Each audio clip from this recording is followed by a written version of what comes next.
కానీ రాష్ట్ర పార్టీ కేంద్ర పార్టీ కూడా శ్రీనివాసరావు గారు ఎవరిని పార్టీ చేసిన ప్రయాణాన్ని గమనించి జిల్లా కార్యాలయం రూపాయి కూడా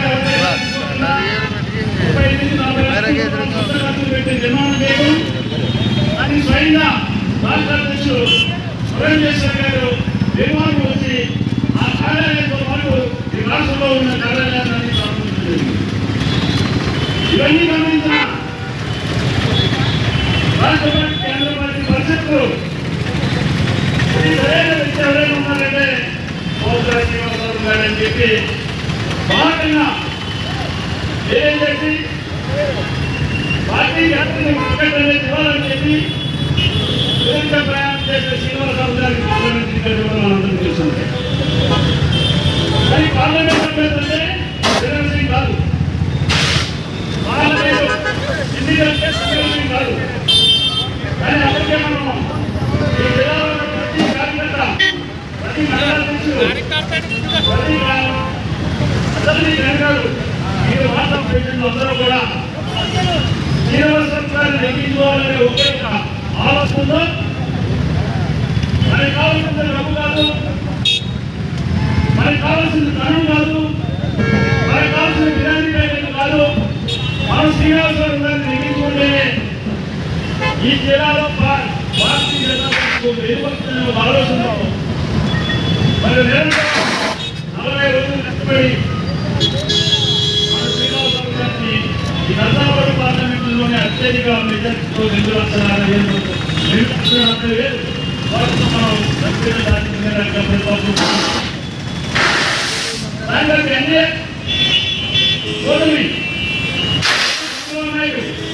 మరో పట్ల పవన్ కళ్యాణ్ వీళ్ళ యొక్క కార్యకర్తల యొక్క అమూలు సహాయ సహకారంతో ఇక్కడ ఎమ్మెల్యేలు సహాయ సహకారంతో వాళ్ళతో పాటు గెలిచిన తర్వాత పార్లమెంటుని గుర్తించి కేంద్ర ప్రభుత్వ పార్టీ మరి శ్రీనివాసరావు గారిని కేంద్ర మంత్రివర్గంలో తీసుకొచ్చి నర్సాపురం పార్లమెంటులో ఉన్న పార్టీ ప్రతి కార్యకర్త ఏదైనా మరి ప్రభుత్వం మనకి ఆలోచించింది అంటే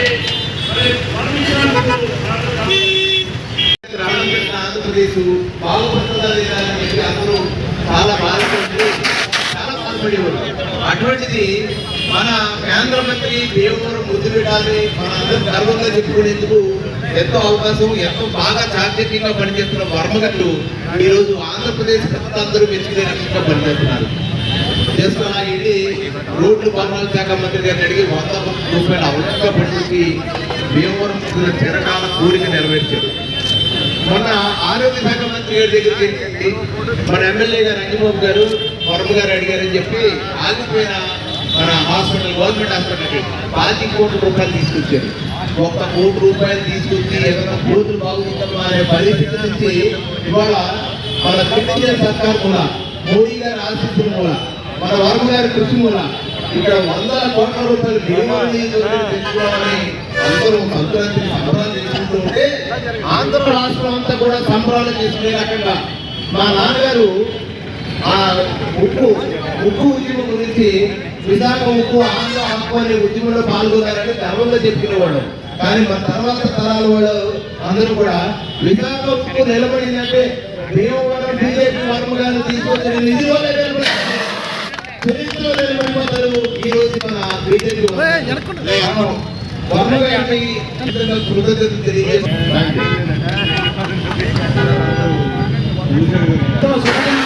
ఎందుకంటే విశాఖ ఉప్పు ఆందోళన ఎన్నో సంవత్సరాలు ఉన్నాం. ఎంత ప్రాధాన్యపడిన కేంద్ర ప్రభుత్వం, ఏకపాత్ర ప్రభుత్వం అలాగే మనకి మోసం చేస్తూ వచ్చి మన హక్కును కాలరాసింది.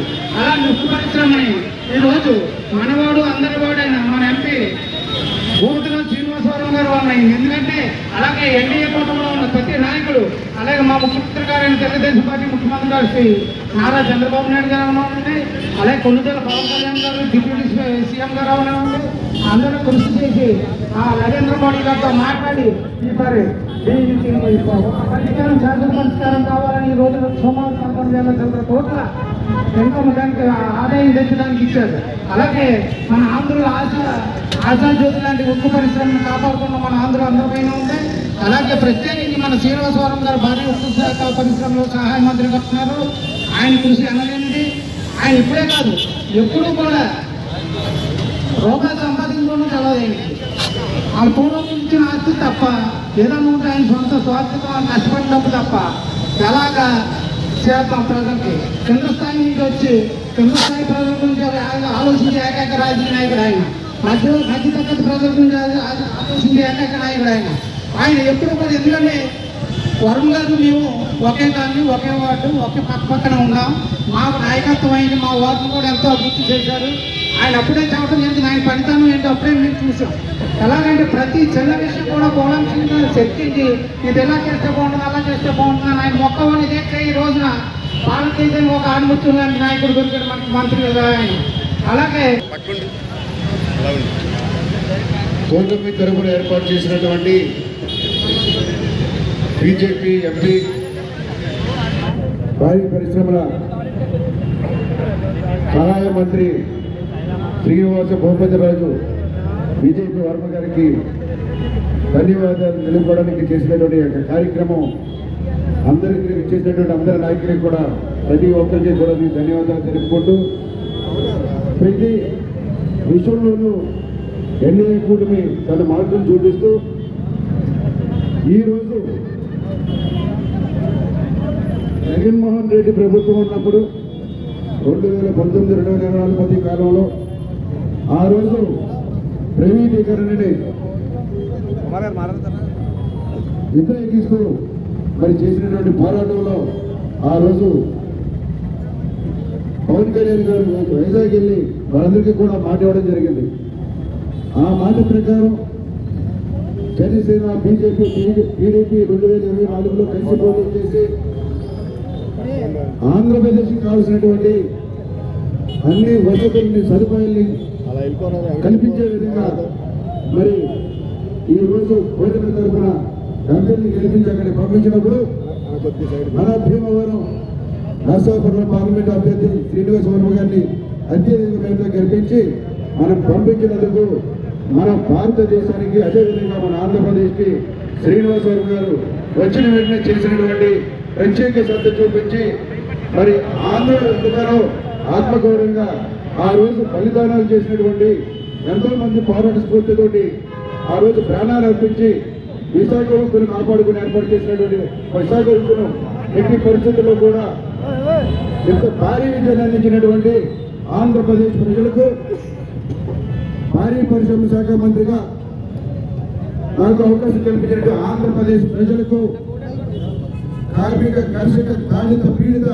ప్రజలందరికీ కూడా న్యాయం జరగాలి, ఎట్టి పరిస్థితుల్లో ప్రైవేటీకరణ జరగకూడదని చెప్పి ఆయన ప్రమాణ దగ్గర చేసినట్టే వైజాగ్ వెళ్ళి ప్రతి చోటికి కూడా వెళ్ళి మరి మన భారత ప్రధాని అభ్యర్థించి ఎట్టి పరిస్థితుల్లో కూడా విశాఖ ఉక్కు ప్రైవేటీకరణ చేయకుండా కాపాడాలని చెప్పి ఆయన తీసుకున్నటువంటి ప్రత్యేక శ్రద్ధ వల్ల ఈ రోజు ఆంధ్రప్రదేశ్ ప్రజలందరూ కూడా ఎంతో కష్టం చేస్తూ ఉన్నారు.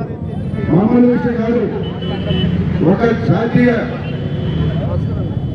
ప్రాజెక్టులో ఉన్నటువంటి ఈ యొక్క ప్రైవేటీకరణ ఆపడం, అదేవిధంగా ఆంధ్రప్రదేశ్ యొక్క గౌరవాన్ని, ఆంధ్రప్రదేశ్ యొక్క మనోభావాన్ని మరి ఈ రోజు ఇంత గర్వంగా, గౌరవంగా తలెత్తుకొని మా వైజాగ్ సీట్లని చెప్పుకునే విధంగా మళ్ళీ ఈ అవకాశాన్ని కల్పించినటువంటి మన మంత్రివర్యులు, భీమవరం వాసి, నర్సాపూర్లో ఎంపీ అభ్యర్థి శ్రీనివాస వర్మ గారికి ప్రజలందరూ కూడా ప్రత్యేక ధన్యవాదాలు, అభినందనలు తెలియజేస్తున్నారు.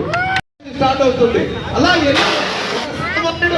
శ్రీనివాస వర్మ గారికి, అలాగే మీరు గతంలో చూసినట్లయితే అలాగే భారతీయ జనతా పార్టీ పార్లమెంట్ సభ్యులు ఎవరైతే ఉన్నారో యువి కృష్ణరాజు గారు కానివ్వండి, గోకరాజు గంగరాజు గారివ్వండి, ఈ రోజు శ్రీనివాస వర్మ గారివ్వండి, మన పార్లమెంట్ లో ఎక్కడ చూసినా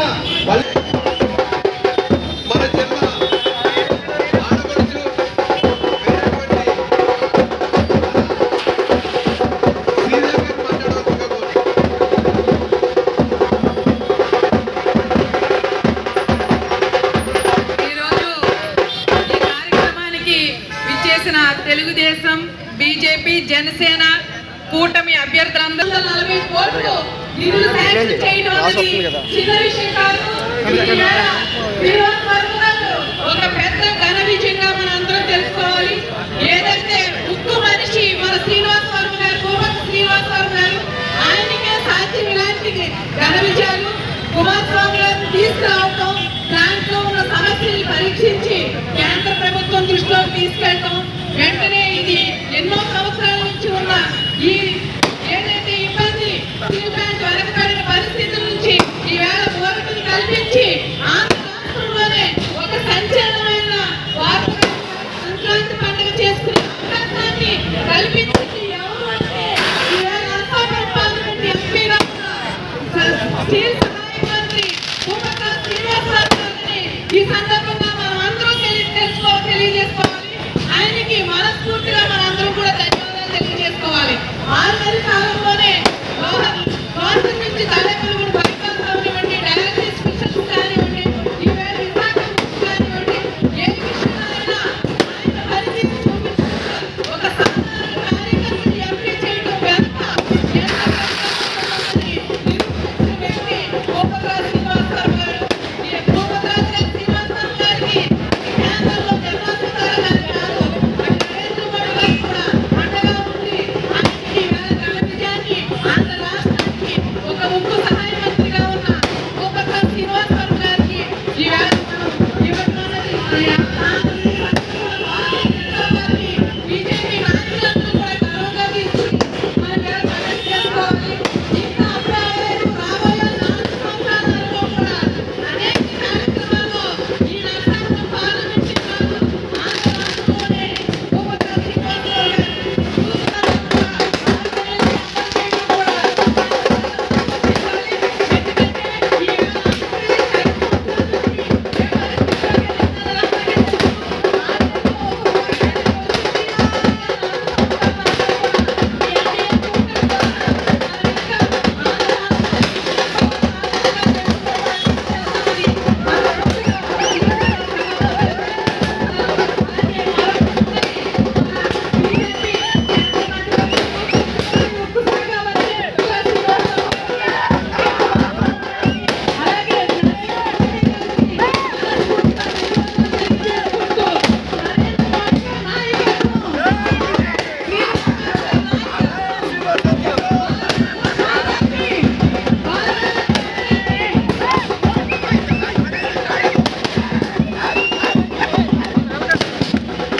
కోమటిరాజు శ్రీనివాసరావు గారు ప్రత్యేకమైన ధన్యవాదాలు తెలియజేస్తున్నాను.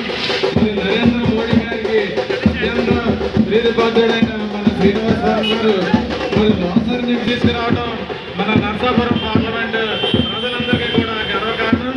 అలాగే నరేంద్ర మోడీ గారు అనేక సంక్షేమ పథకాలు ప్రవేశపెట్టి మరి దేశాన్ని చాలా ముందుకు తీసుకెళ్తున్నారు. మరి ఇవాళ అంతరిక్ష కేంద్రం పెట్టడానికి మరి శాటిలైట్స్ అనుసంధాన ప్రక్రియ కూడా సాధించి 4వ దేశంగా ప్రపంచ స్థాయిలో మన పేరు నిలిపారు. అలాగే దక్షిణ ధ్రువం మీద మన శాటిలైట్ ని పంపించి మనకి మరి దేశాన్ని ఇంటర్నేషనల్ గా మంచి ఘనకార్యంగా నిలబెట్టారు.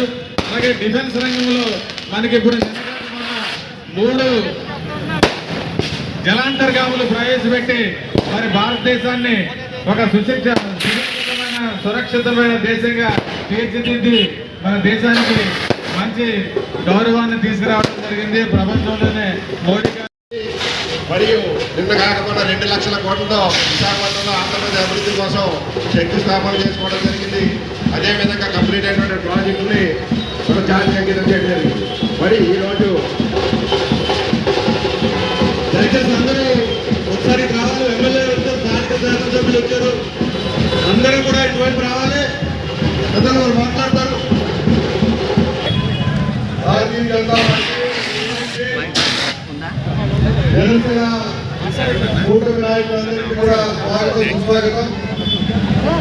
చాలా ఒక అద్భుతమైనటువంటి రోజు మనందరికీ కూడా. మన ప్రాంతం నుంచి ఎంపీగా గెలిచి కేంద్ర మంత్రి ఉన్నటువంటి శ్రీనివాస్ బాబు గారు సాధించిన విజయాన్ని ఇవాళ మనందరూ కూడా సెలబ్రేట్ చేసుకుంటాం. సుదీర్ఘకాలంగా ఏదైతే విశాఖ స్టీల్ ప్లాంట్ సంబంధించిన సమస్యలు, ఆ సమస్య ఆంధ్ర యొక్క సెంటిమెంట్ గా మారినటువంటి పరిస్థితి, విశాఖ ఉప్పు ఆంధ్రుల హక్కు అనేటువంటి నినాదంతో ఏర్పడినటువంటి విశాఖ స్టీల్ ప్లాంట్ అనేక మంది త్యాగాలతో ఏర్పడినటువంటిది. సుమారు 32 మంది ఆ రోజున ఆ పోరాటంలో మరణించిన తర్వాత అయితే కాలక్రమంలో అది అప్పుడు ప్రభుత్వాల నిర్లక్ష్యం కానివ్వండి, సరైన నిర్వహణ లేని కారణంగా కానివ్వండి, అది ఏదో నష్టాల బాటలో పట్టినప్పుడు దాన్ని కాపాడేటువంటి ప్రయత్నం అనేక సందర్భాల్లో వచ్చిన సందర్భంలో గత ప్రభుత్వం జగన్మోహన్ రెడ్డి గారి ప్రభుత్వం దాన్ని కాపాడడం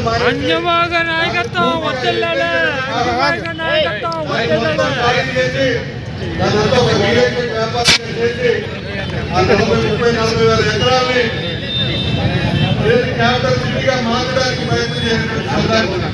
అంటే అవకాశం దొరికితే ఏదైనా అందరికీ జగన్మోహన్ రెడ్డి గారి యొక్క నాయకం అవాళ స్టీల్ ప్లాంట్ కూడా తప్పించుకోలేటువంటి పరిస్థితి. కూటమి ప్రభుత్వం ఏర్పడే ముందు కూటమి విశాఖ స్టీల్ ప్లాంట్ కాపాడుతుందని హామీ ఇచ్చినటువంటి సందర్భం మనందరికీ తెలుసు. అది చంద్రబాబు నాయుడు గారు కానీ, పవన్ కళ్యాణ్ గారు కానీ, అలాగే బీజేపీ పెద్దలు కానీ విశాఖ స్టీల్ ప్లాంట్ కాపాడి ఆంధ్ర యొక్క ఆత్మ గౌరవాన్ని నిలబెడతామని చెప్పినటువంటి సందర్భం. ఎన్నికలైన తర్వాత కూడా స్టీల్ ప్లాంట్ క్రమక్రమంగా ప్రైవేటీకరణ చేస్తున్నారని, కొంచెం కొంచెంగా అమ్మేస్తున్నారని నిరంతరం నిలబెట్టాలని చెప్పినటువంటి సందర్భంలో ఇవాళ శ్రీనివాస్ వర్మ గారు చేసినటువంటి కృషి కారణంగా, చంద్రబాబు నాయుడు గారి కోపడి కారణంగా, ఏదైతే పవన్ కళ్యాణ్ గారి చొరవ కారణంగా ఇవాళ 14,440 కోట్లు రివైజ్డ్ ప్యాకేజ్ ఇవాళ ఏదైతే స్టీల్ ప్లాంట్ కాపాడుకోవడానికి మన ప్రధానమంత్రి ప్రియతమ ప్రధాని నరేంద్ర మోడీ గారు ఆంధ్రప్రదేశ్ ప్రజల యొక్క ఆత్మ గౌరవాన్ని కాపాడడానికి ఇచ్చినటువంటి ప్యాకేజ్ ఏదైతుందో అది ఆంధ్రప్రదేశ్ ప్రత్యేకం. మన పశ్చిమ గోదావరి జిల్లా నర్సాపురం పార్లమెంట్ కు మరింత ప్రత్యేకం.